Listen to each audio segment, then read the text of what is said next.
પંચમહાલના કાલોલમાં ભાજપના ઉમેદવારોએ ફોર્મ ભર્યા। સાંસદ રાજપાલસિંહ જાદવની ઉપસ્થિતિમાં ઉમેદવારી નોંધાવી તો 24 તાલુકા પંચાયત અને 5 જિલ્લા પંચાયતની બેઠકો પર ભાજપના ઉમેદવારોએ ફોર્મ ભર્યા। ભાજપમાં અસંતોષને લઈને સાંસદનું મોટું નિવેદન। બધા જ ભાજપના કાર્યકરો છે, કોઈ નારાજગી નહીં હોવાનું જણાવ્યું। સાથે જ કહ્યું કે પીએમ મોદીના સમર્થકો છે, ઘીના ઠામમાં ઘી ભળી જવાનું છે। ભારતીય જનતા પાર્ટીના તમામ કાર્યકરો ભારતીય જનતા પાર્ટીના છે। આજે ભારતીય જનતા પાર્ટીનો પરિવાર બહુ મોટો છે।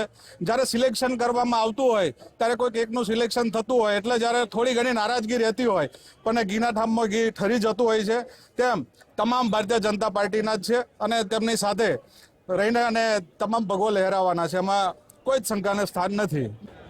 તમામ જે નારાજ લોકો છે ભારતીય જનતા પાર્ટીના જ કાર્યકર છે અને નરેન્દ્રભાઈ મોદી સાહેબના સમર્થકો છે અને ભારતીય જનતા પાર્ટીની સાથે વરેલા છે, એટલે તમામ સાથે જોડાઈ જવાના છે।